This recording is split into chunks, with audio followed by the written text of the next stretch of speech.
Olá, pessoal!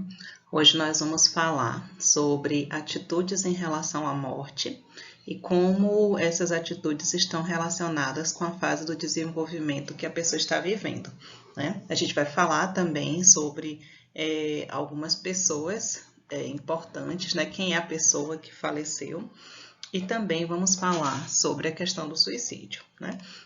Então, essa aula é uma continuidade da aula que a gente teve na semana passada, que foi sobre a morte, né? Sobre os padrões de luto, né? O que é luto, enfim.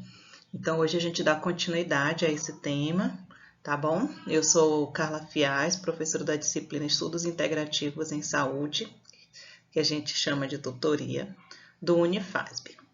Então, vamos lá.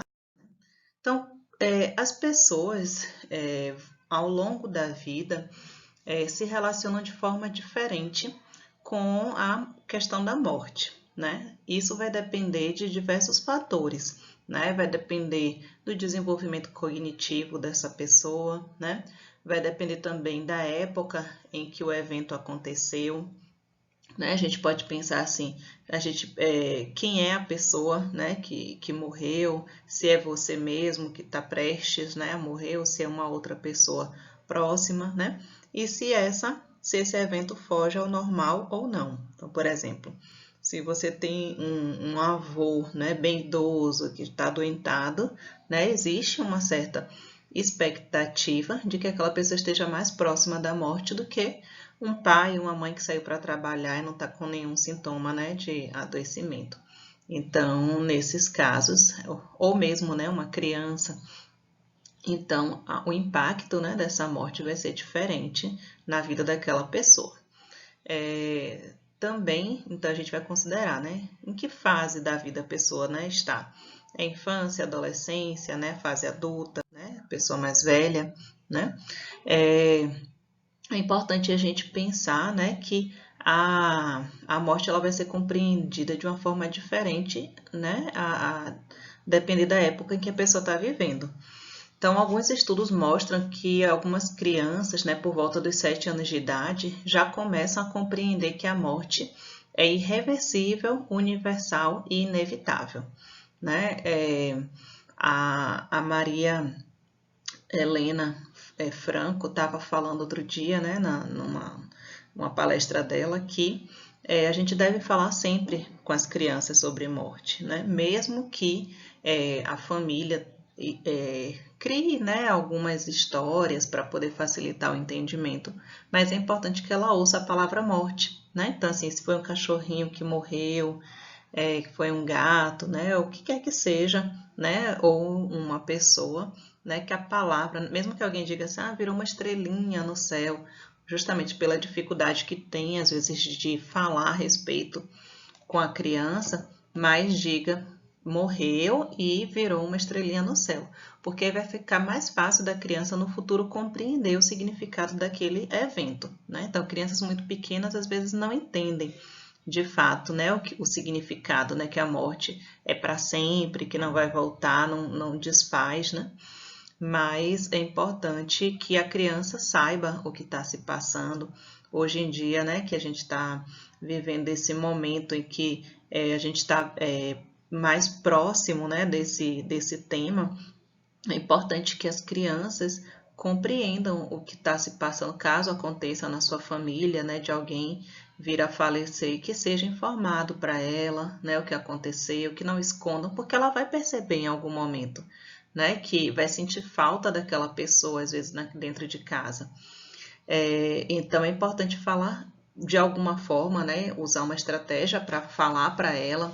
E nas crianças maiores, é até possível fazer um acordo, perguntar se ela gostaria de assistir ao sepultamento, ou saber como é que foi, então conversar com ela, contar o que aconteceu, como foi, para evitar a criação de fantasias, né? Porque essas fantasias a longo prazo podem trazer diversos prejuízos, né? Então, as crianças podem entender melhor a morte se elas, desde pequenas, forem apresentadas ao conceito e incentivadas a falar sobre isso, né? Por exemplo, um animalzinho morreu, fala, né? Aproveita para trabalhar naquele momento o significado de morte.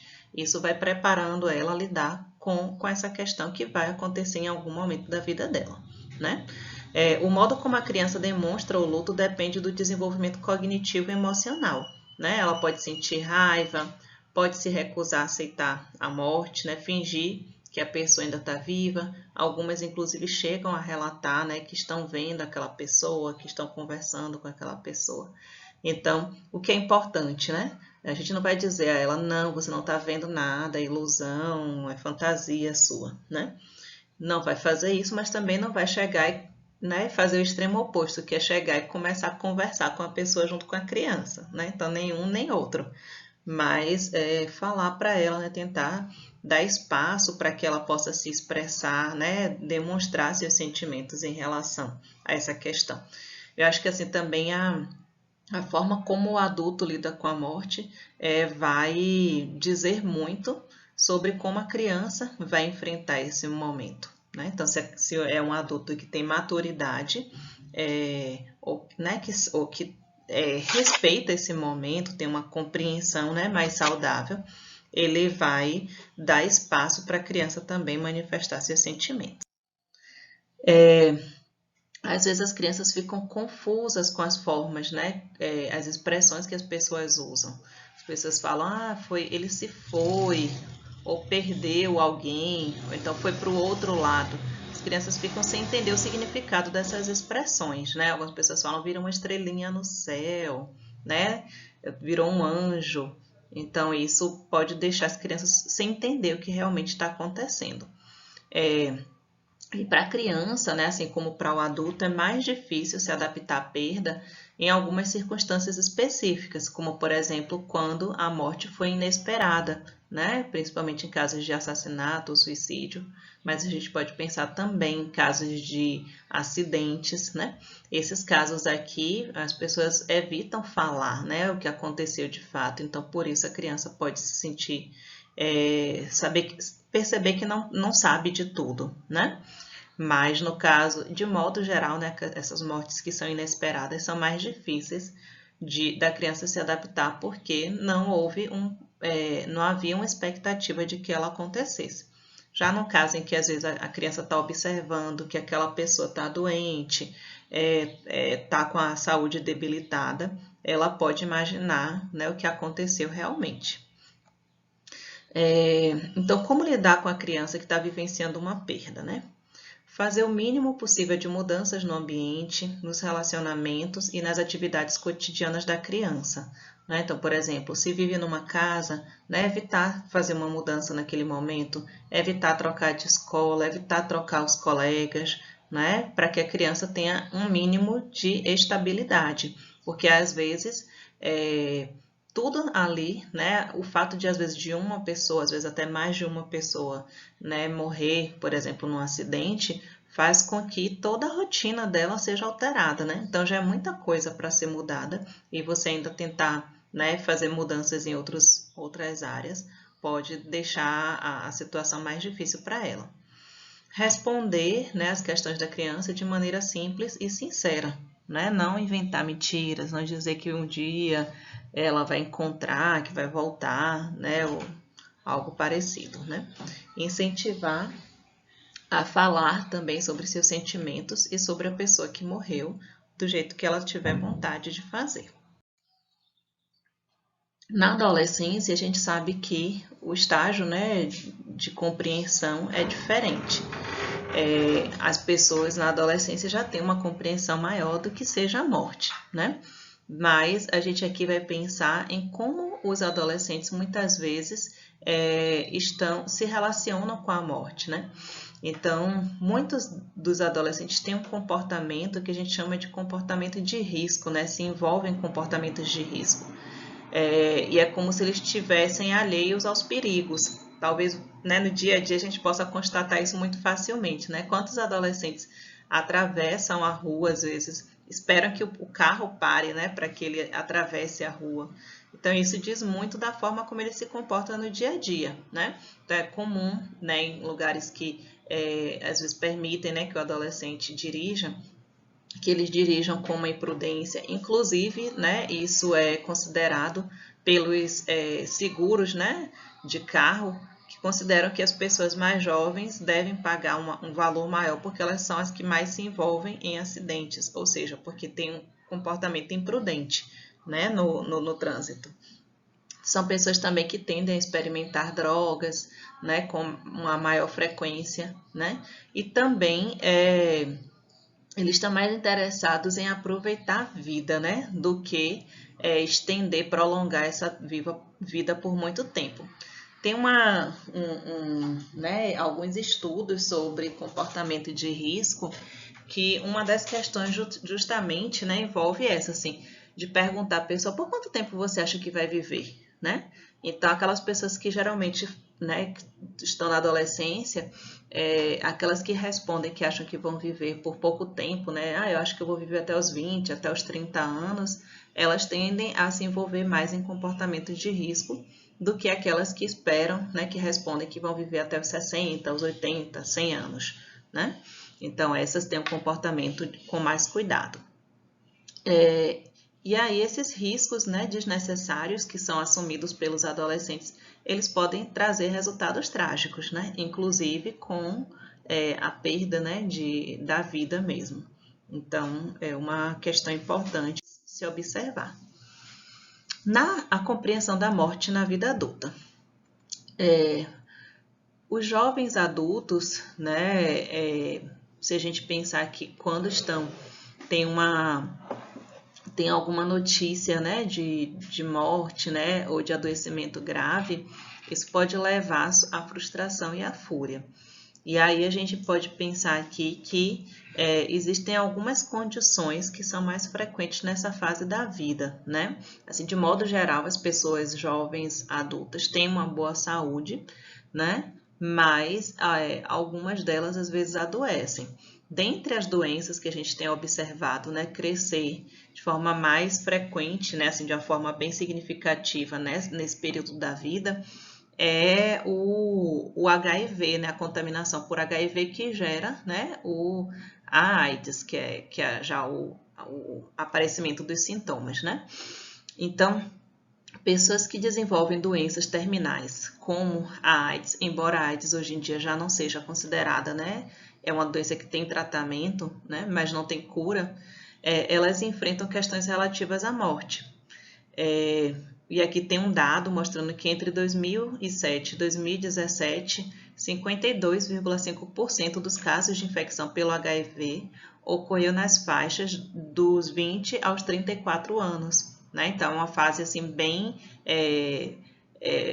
delicada, né? Se a gente pensar assim que é uma fase em que a pessoa está entrando no mercado de trabalho, é uma fase que geralmente as pessoas estão planejando constituir família, algumas delas planejando ter filhos, né? Então, essa infecção aqui, ela traz mesmo que a gente saiba que hoje tem tratamento, mas ela faz com que a pessoa se depare com essa questão da morte, que muitas vezes não é um tema discutido e enfrentado durante essa fase da vida, né? Na meia-idade, né, que a gente vai considerar a partir, né, dos 40 e poucos anos, o corpo ele já não tem mais a mesma reação que tinha, né, na fase anterior. Então, o corpo envia sinais de que já não são jovens, ágeis e vigorosos como antes, né? E aí, essa fase aqui da vida, as pessoas tendem a aproveitar, né, ao máximo, né, o tempo de vida que lhe resta. Então, algumas pessoas nessa época se preparam, né, se planejam, né, para um eventual a proximidade da morte. Tem algumas pessoas que pensam no testamento, começam a conversar sobre como é que gostariam, né, de ter seus momentos, né, finais de vida, planejam funeral, discussão dos seus desejos com a família e amigos. Na verdade, assim, na nossa sociedade, né, a gente tem um tabu tão grande, né, sobre a morte que muitas pessoas não gostam, né, ficam muito incomodadas quando se toca nesse tema, né? Eu vi alguns amigos, por exemplo, nesse período de pandemia, fazendo comentários, né, falando assim, ó, se eu morrer, por favor, me enterre de tal jeito, faça isso, faça aquilo. E as pessoas dizem assim, não fala sobre isso não, né? ou falando assim, se eu morrer ou se eu for para o hospital, por favor, não me deixem tomar cloroquina, né? Então enfim, são algumas discussões que nem sempre a gente está aberto para fazer. E eu observo que mesmo em casos de pessoas que sabem, né, que estão com uma doença em estágio terminal, evitam falar diretamente, né, sobre os últimos momentos, ou até planejar de fato o testamento. Então, são características também culturais, né? Algumas sociedades são mais formais nesse sentido, mais abertas, e outras menos, como é no caso da nossa. E entre idosos, né? Entre idosos a gente associa mais, né, a morte com essa terceira, né, fase da vida. Terceira não, né? Seria como é? Não sei, esqueci. Então, o que caracteriza a morte entre idosos, né? Perdas físicas, né?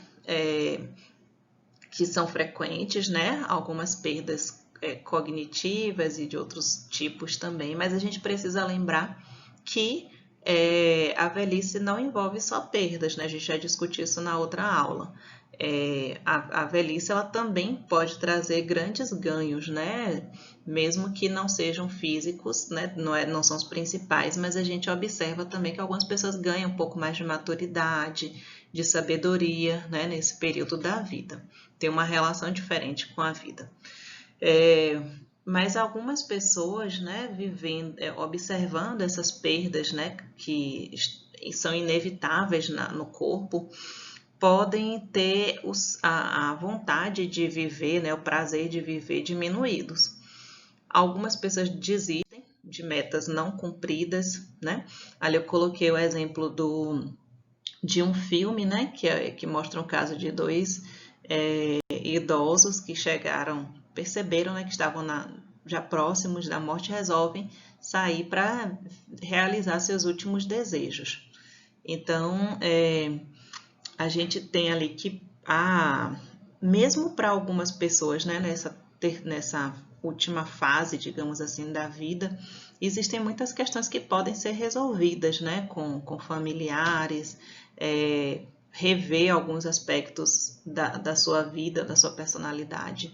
Então, não estar na velhice não significa que necessariamente a pessoa vai ter um tempo de vida curto, né? Porque na verdade é uma fase muito longa da vida.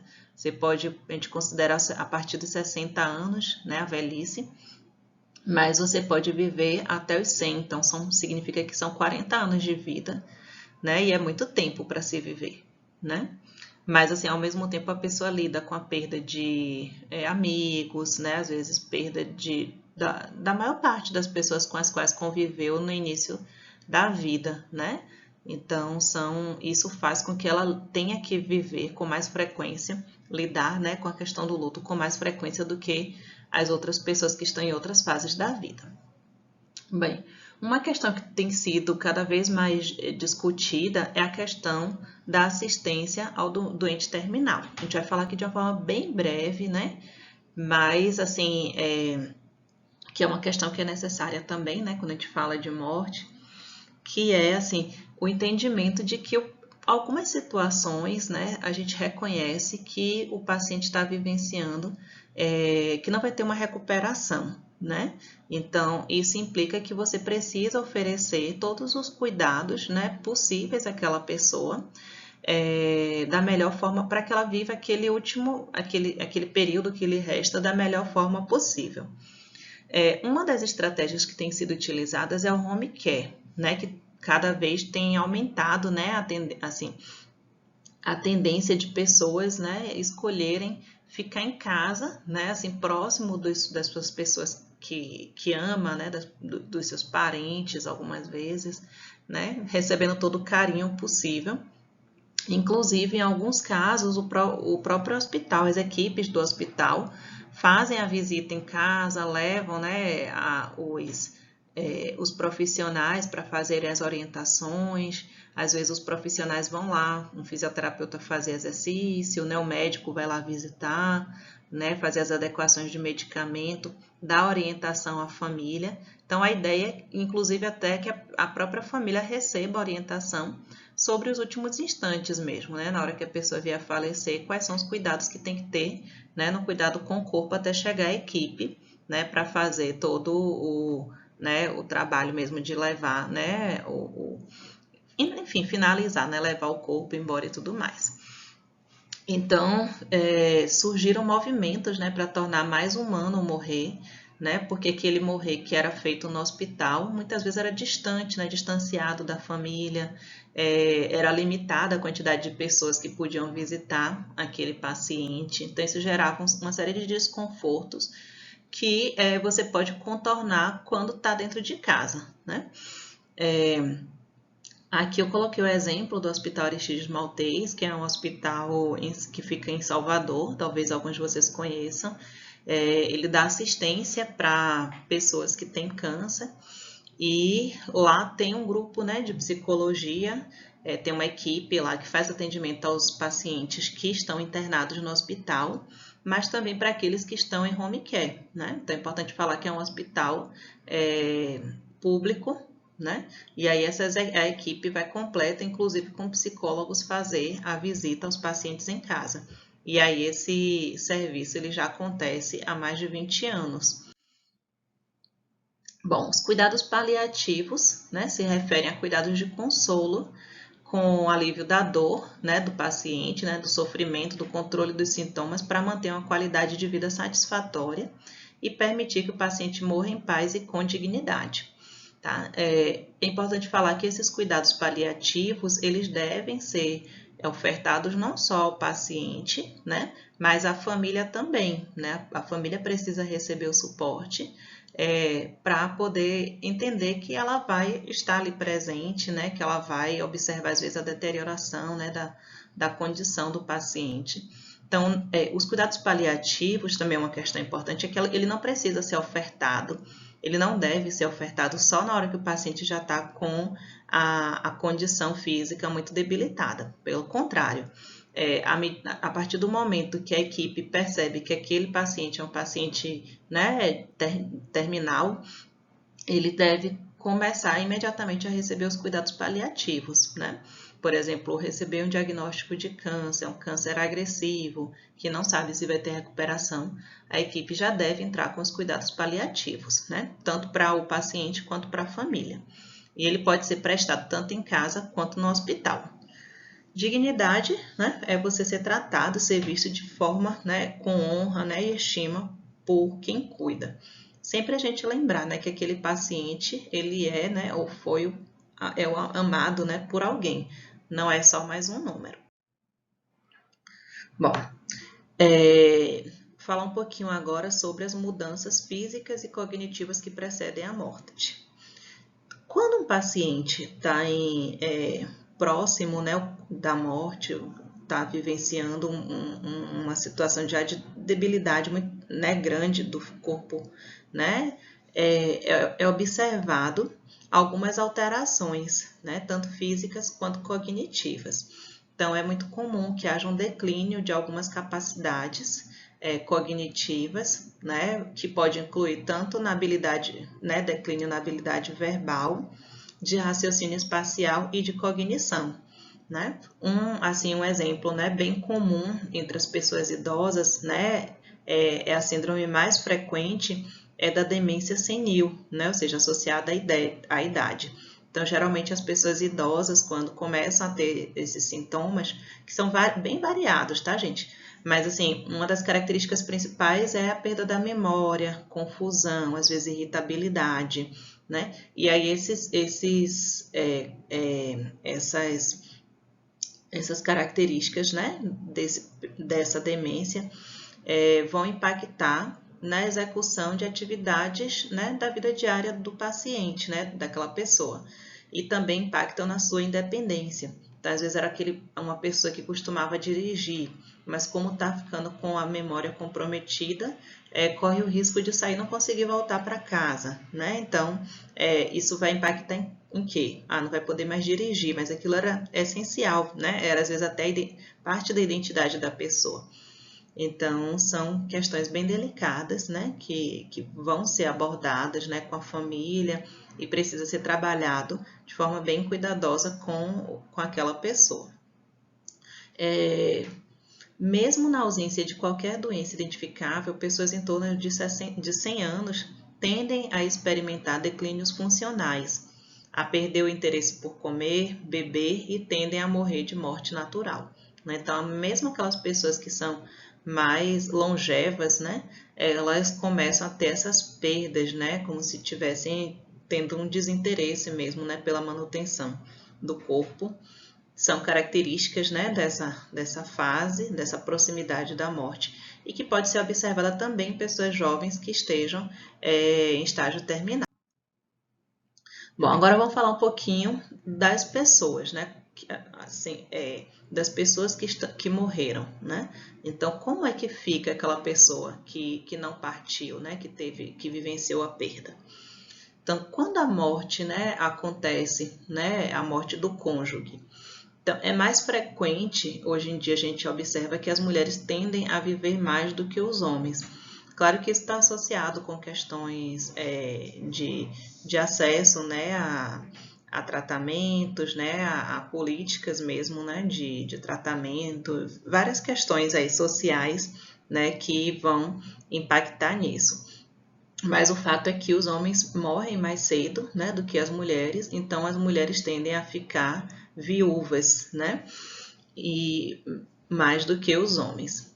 A viuvez geralmente afeta a saúde física e mental, né? Então é comum que nesses casos, né, a pessoa que ficou sinta dor de cabeça, tontura, indigestão, problemas de memória, ansiedade, depressão, até morte, né? Em alguns casos a gente ouve relatos de casais, né, que viveram juntos, né, por décadas e na hora que um morre, pouco tempo depois o outro morre também. Então pode acontecer tanto a morte natural como também a morte por suicídio. As relações sociais estão associadas à boa saúde, né? Então, viúvas idosas estão mais propensas que viúvos a permanecer em contato com os amigos e ter uma rede social. Então, essa é uma coisa aqui que a gente até deve estimular, né? Principalmente aquelas pessoas que vão trabalhar com grupos de idosos. A gente observa claramente, né, que são muito mais mulheres que participam dos grupos do que homens. Mas é importante, né, incentivar essa participação dos homens também. A dor da perda pode ser um catalisador para a introspecção e o crescimento, né? Descobrir aspectos já esquecidos sobre si. Então, às vezes a pessoa viveu tantos anos com aquela outra que quando ela se vê sozinha, ela começa a se redescobrir, né? Descobrir aspectos que ela não percebia, né, que existia, que estavam presentes nela, justamente porque estava convivendo com uma outra pessoa. É comum isso acontecer. Bom, uma outra perda significativa é a morte de um filho, né? Assim, normalmente a gente espera, né, que as pessoas mais velhas morram primeiro e as pessoas mais novas morram, né, tenham todo, né, o desenvolvimento da sua vida, né, que a gente nasce, cresce, né, se reproduz e morre. Então, não se espera que uma criança, né, um filho, venha morrer antes dos pais. Isso geralmente é sentido de uma forma muito impactante, né? Porque os pais quase nunca estão preparados para essa perda. Essa perda é sentida como um choque cruel e não natural. Aqui eu coloquei exemplo de um filme, né, Uma Prova de Amor, que fala sobre isso, né? Sobre essa vivência da menina, né, como é que foi para ela e para a família. Então, é um tema que geralmente mobiliza muito as pessoas. Os pais às vezes acham que falharam, né, que não fizeram tudo que poderiam. Em alguns casos, isso vai ter um impacto grande no casal, né, que fica. Então, se o casal já estava com o casamento fragilizado, né, e às vezes até por conta do tratamento, né, da forma, da intensidade, né, da vivência desse período. Então, pode ser que seja um catalisador para uma separação, né? Mas no caso daqueles casais que já tinham, né, um casamento mais fortalecido, isso vai tender, né, a aproximar ainda mais o casal. e como lidar, né? Como enfrentar a morte de um filho? É de fato, né, algo que não é simples, mas assim, a gente pensando, e esse filho, né, que está num leito, né, de morte, como falar com ele, né? Algumas pessoas acham que é melhor não contar, né? Mas na verdade a criança percebe, né? Sente que o seu corpo não está bem, que não está evoluindo bem. As crianças percebem muito bem isso. Tem vários estudos, né, em hospital com crianças em estágio com doenças, né, que são mais complicadas. Então, é importante para a criança saber da sua condição, né? Inclusive para que ela possa se despedir, para que ela possa tudo que ser necessário, né, ser falado, né? Então, falar com o filho terminal sobre sua morte iminente ajuda a enfrentar a perda, né, tanto da família quanto da criança. Alguns pais, né, aqui já é um fator que minora, né, a dor. Então, aqueles que já esperavam a morte, né, que sabiam que aquela criança não ia resistir, e também aqueles que tinham filhos ou que passaram a ter outros depois, expressam menos sofrimento, né? E também fazer trabalho de grupo, né? Grupos de apoio com outros pais que vivenciaram situações semelhantes, são associados, né, como formas de lidar melhor com a perda de um filho. Né? A fé também, né, a religiosidade é um outro aspecto protetor. E um outro tipo, né, de perda de um filho é a questão do aborto espontâneo, né, que é talvez o menos, que recebe menos apoio social, porque assim, quando a criança nasce, as pessoas acompanham, né, as pessoas geralmente tendem a dar um suporte grande para as famílias. Mas no caso do aborto espontâneo, é uma situação que às vezes as pessoas acham que é uma dor menor, que vai passar, que aquela mulher pode ter um outro filho, que vai substituir aquele. Então, algumas sociedades falam muito pouco, né, de modo geral, se fala muito pouco sobre isso, mas assim, outras têm um pouco mais de espaço. Aqui eu coloquei o exemplo no Japão, né? Aqui são bonequinhos, são chamados de kokeshi, que as famílias colocam como homenagem àquela criança que não nasceu, né? Então elas colocam às vezes dentro de casa ou colocam no cemitério um bonequinho representando a criança que não nasceu. Então esses rituais, né, nesse caso aqui, ajudam a pessoa a lamentar a perda, a viver o luto, né? Mas no caso daquelas sociedades como a nossa, né, que quase não se fala, né, falar que sofreu um aborto é algo que quase não se tem espaço, né? Então isso acaba fazendo com que aquela mãe, aquele pai não tenham o suporte social, né, da família, dos amigos, para poder sentir aquela dor e ter um tempo para si. Bom, agora a gente vai falar um pouquinho sobre o suicídio, né? No Brasil, cerca de 11 mil pessoas tiram a própria vida por ano, né? Todo ano. As mulheres apresentam maiores taxas de tentativa, né? Cerca de 69%, enquanto que os homens são, né? As tentativas dos homens são menores, porém, são eles que são mais efetivos, né? Cerca de 79% das vezes eles conseguem, né? Então, porque eles usam de recursos que são mais, digamos que eficazes. Com o passar do tempo, né, com a idade, as taxas aumentam. Em idosos com mais de 70 anos, né, a proporção é maior, de cerca de 8, quase 9 casos por cada 100 mil habitantes. E aqui, né, em relação aos homens, né, é importante falar que os homens que são casados tendem a ter taxas menores de suicídio, ou seja, o casamento é um fator de proteção para os homens, mas não é para as mulheres, né? Então, são questões de gênero aqui que estão associadas, que a gente precisa falar. Nesse momento de pandemia também, né, o suicídio digamos que ele tende a aumentar, né, justamente por causa dessa instabilidade. Então, a gente começa a ter índices maiores, só que não se tem tanta atenção a isso, né, diante de uma situação em que as pessoas estão tentando salvar suas vidas, aquelas que optam, digamos assim, que não é exatamente uma opção, né, por tirar a sua, elas não estão recebendo a atenção que deveriam, né. mas é um tema importante da gente comentar, inclusive porque vocês devem ter escutado, né, uma notícia que saiu há algumas semanas atrás de um ator, né, que diante da situação, né, política, né, da instabilidade que a gente está vivendo, acabou se suicidando e foi muito divulgado, que não é algo recomendável, né? Assim, não assim, falar sobre suicídio a gente deve falar, né? Mas não falar, não botar fotos, não mostrar como a pessoa, né, praticou o ato e também não justificar, né, dizer que foi por isso, por aquilo, porque na verdade o suicídio é um fenômeno complexo, né?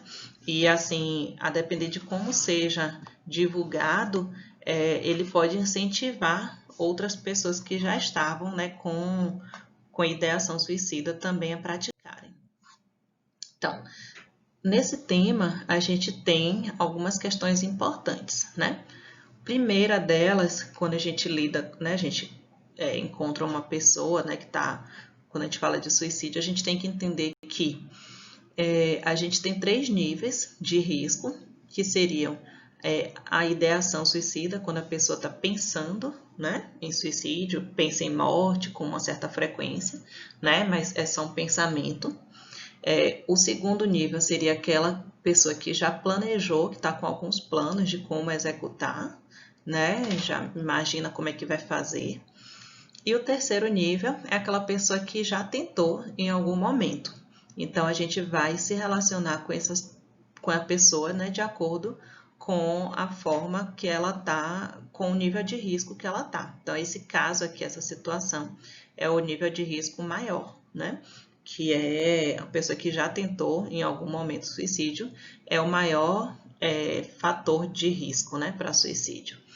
Então, além disso, aqui a gente vai pensar no grau de letalidade da tentativa de suicídio, né, quão letal foi, né, quando ela tentou, quão acentuada é aquela intenção que ela tem de morrer, né, é só um pensamento ou não, ela está convicta, né, de que ela quer de fato, ela vai fazer, né. Avaliar também o grau de preparo, né? Se ela já está bem organizada em relação àquilo ou não, se ela está tentando esconder, né? E se ela vai repetir o ato, se ela já fez isso antes. Os tipos de prevenção, né? Então, a partir dessas considerações desses fatores aqui, a gente vai estabelecer níveis de prevenção ao suicídio, né? A gente fala muito sobre isso no Setembro Amarelo, mas a gente aqui tem 4 níveis de prevenção, que o primeiro nível é universal, que é para todas as pessoas, toda a sociedade, né? Então, falar a respeito, né, do que leva ao suicídio, falar de depressão, falar de transtornos mentais, falar de que essas condições elas podem ser prevenidas, né? O próprio Setembro Amarelo, né, esse mês dedicado, ele já é considerado um tipo de prevenção universal, né, que o objetivo é impedir o início de um problema, né? Além disso, você vai ter também a restrição de acesso a meios de suicídio na sociedade. Ou seja, para isso você precisa entender de que forma as pessoas geralmente praticam, né, nessa sociedade específica e evitar o acesso a esses meios, né? Então, por isso, por exemplo, você vai trabalhar com a ideia de diminuir o acesso a armas pela sociedade em geral, diminuir o acesso a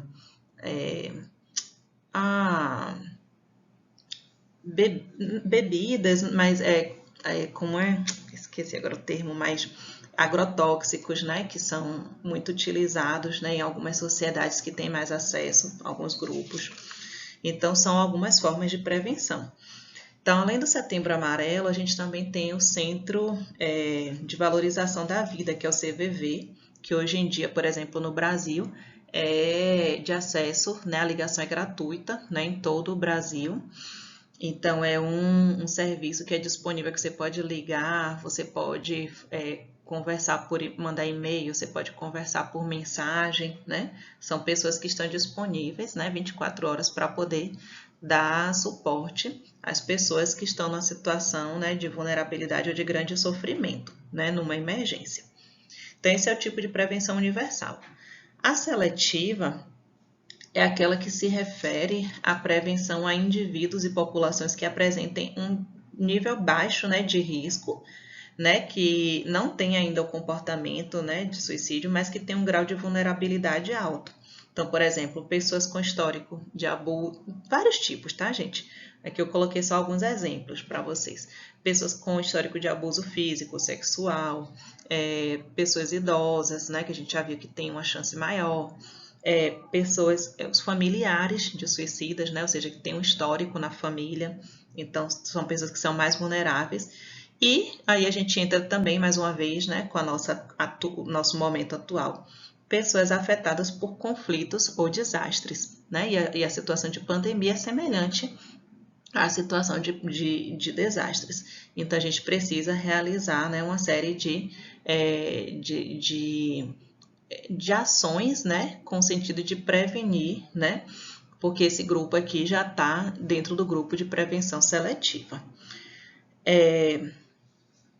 O outro nível é o que a gente vai chamar de prevenção indicada, que é a população e indivíduos que já apresentam um risco considerável ou já começaram a manifestar o comportamento, né, de suicídio, que já teve alguma tentativa anterior, né, ou tem sinais de alerta que a gente vai ver já já.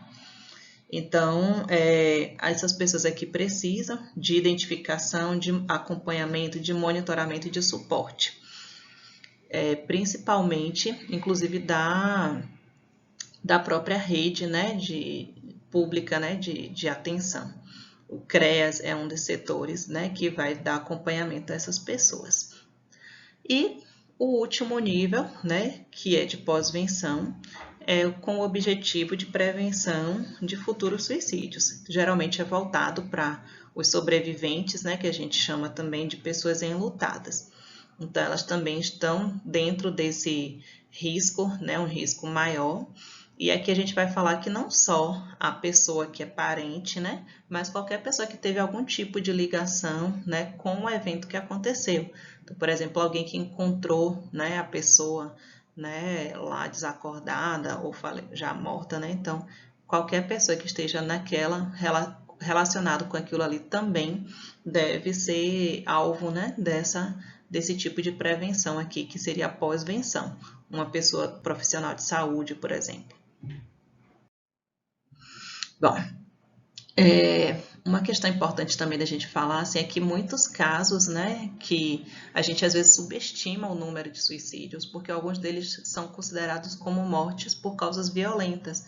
Por exemplo, uma pessoa que, sei lá, bateu o carro, né, teve um acidente de carro, ou overdose, é considerado como acidental, mas na verdade a gente não sabe se aquela pessoa teve a intenção de fato de provocar aquele acidente, né? Também nas classes sociais mais altas há um tabu muito grande sobre o tema, não se fala, não se divulga, né, a causa da morte, e algumas vezes foi por suicídio, né? Outro grupo, né, que aumentou muito a incidência foram os indígenas, né, que é uma população que hoje em dia está apresentando a maior taxa de mortalidade por suicídio, cerca de 15,2 para cada 100 mil habitantes, principalmente na faixa etária adolescente, né, dos 10 aos 19 anos.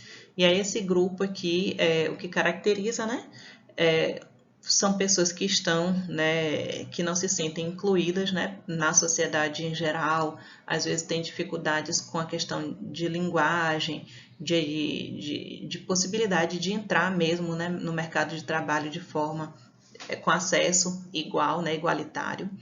Então, há um sofrimento maior, um abuso, né, do uso de álcool, disputas territoriais, conflitos com família, né, com a população não indígena, né, todos esses são fatores que estão associados a causa, né, maior, frequência maior.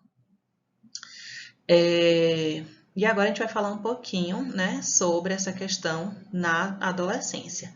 Então, quais são os fatores protetores, né, para o suicídio em adolescentes?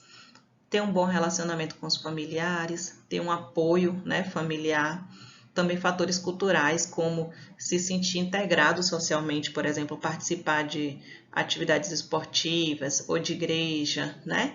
De clubes ou outras atividades, né, em grupo. Então, essa integração é protetora. Ter um bom relacionamento com os colegas da escola, um bom relacionamento com professores e outros adultos, aquelas pessoas que aceitam, né, a ajuda de pessoas relevantes, aquelas pessoas também, os adolescentes que têm relações sociais, né, ou boas habilidades sociais. Então, uma área que a gente pode também trabalhar muito, né, a psicologia no ensino de habilidades, né, no treino de habilidades sociais. Aquelas pessoas que têm uma autoconfiança grande, né, em suas conquistas e na sua situação atual. Aquelas que procuram ajuda quando surgem algumas dificuldades, sabem procurar ajuda. E aí aqui a gente já fala, né, que o oposto é verdadeiro. Aqueles que não procuram ajuda quando estão passando por dificuldades são mais vulneráveis, né, ao suicídio. Aqueles que procuram conselhos quando precisam tomar decisões importantes, estar aberto para os conselhos, né, e as soluções de outras pessoas mais experientes, estar aberto ao conhecimento, são todos fatores protetivos para o suicídio na adolescência. Por outro lado, os fatores de risco são baixo nível socioeconômico e educacional, né? Desemprego na família, inconformidade com os atributos de gênero, né? Então questões de gênero aqui estão presentes também, questões relacionadas à identidade e orientação sexual, e aqui a gente pode falar tanto de bullying quanto de violência mesmo, de preconceito, né, associadas à questão da orientação. O estilo de personalidade, então aqueles adolescentes que são mais, que são mais, digamos assim, que brigam mais, né, são mais introspectivos ou que são mais perfeccionistas, são algumas características que podem levar, né, a um nível maior de risco. Mas aqui a gente lembrando assim que nenhum fator de personalidade específico é causador, né, mas estão associados. Geralmente a gente tem vários fatores juntos que podem levar a aumentar, né, as chances de risco. Transtornos psiquiátricos, né, também estão associados, como por exemplo, depressão, né, transtorno de ansiedade, transtorno alimentar, abuso de álcool, né, e outras drogas, transtornos psicóticos, né? Então, transtorno de ansiedade são alguns que estão associados a um fator de risco maior. Padrões familiares destrutivos e eventos traumáticos no início da infância também, né, e também como a pessoa, né, aprendeu, se conseguiu lidar com o trauma, é um fator de risco maior. Psicopatologia dos pais, abuso de álcool, né, que a gente já falou, na família, né, nesse caso não vai ser só do adolescente, mas da família, ou comportamento antissocial, história de suicídio ou tentativa de suicídio na família. Enfim, são vários fatores aqui. Abuso e violência familiar, cuidado insuficiente provido pelos pais, com pouca comunicação familiar, brigas, né, frequentes na família, né, com tensão e agressão, divórcio, separação, né, ou morte dos pais, autoridade excessiva ou inadequada dos pais, falta de tempo, né, para observar e lidar com estresse emocional, que cria um ambiente emocional negativo de rejeição e negligência, né, por parte dos pais ou dos guardiões, né, dos responsáveis, rigidez familiar e também família adotiva são todos fatores, né, que estão mais presentes naqueles adolescentes que tentaram o suicídio, né? Então, são fatores que muitas vezes estão presentes em conjunto, né, não estão isolados, tá? Muitas vezes os adolescentes, né, que estão com maior risco, eles resistem, né, em procurar ajuda fora da família, às vezes para não contar, né, ou porque é proibido, ou porque eles não querem expor os segredos da família, mas isso acaba levando a um risco maior para eles. E aqui, né, finalizando, né, tentativas prévias, né, de suicídio, que são o maior preditor, né, na população em geral, e a presença de eventos de vida negativos, né?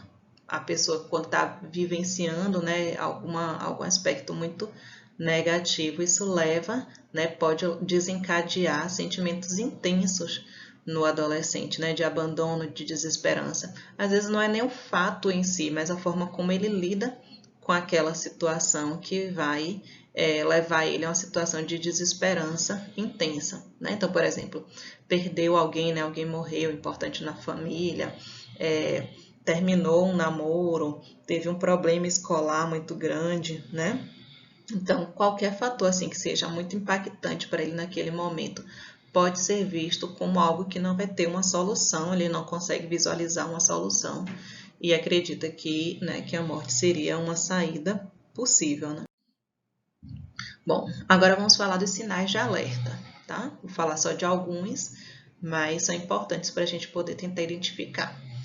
Aquela pessoa que se afasta da família ou dos amigos, a pessoa que está sempre falando de morte, inclusive nas postagens, né, na internet, ou sobre o suicídio, que valoriza isso, né, como uma saída, né, para os problemas. Aquela pessoa que está se desfazendo de bens pessoais, ou seja, vendendo tudo, né, tá abrindo mão do que costumava, né, valorizar. Abuso de álcool, né, e de outras drogas, mudanças de personalidade, pessoa que está apresentando raiva, tédio ou apatia que não são comuns, né, sintomas de depressão. Então, são algumas das características, né, que vão alertar para um risco de suicídio. E é importante a gente falar aqui que as outras vítimas, como a gente já falou, né, que são os sobreviventes ou enlutados, geram, né, um risco maior para aqueles que ficaram, né, que são os parentes, né, das pessoas que tiraram a própria vida, que muitas vezes têm sentimentos de autocensura por terem falhado, né? Muito comum as pessoas que ficaram acharem que podiam ter evitado, que deviam ter percebido algum sintoma, né, que se tivesse feito isso ou aquilo, ou não tivesse dito aquilo, aquela pessoa não teria tirado a própria vida. Então, elas também têm um risco maior na população. Bom, tá aqui finalizando agora a nossa aula, a gente vai falar um pouquinho sobre reavaliação da vida, né?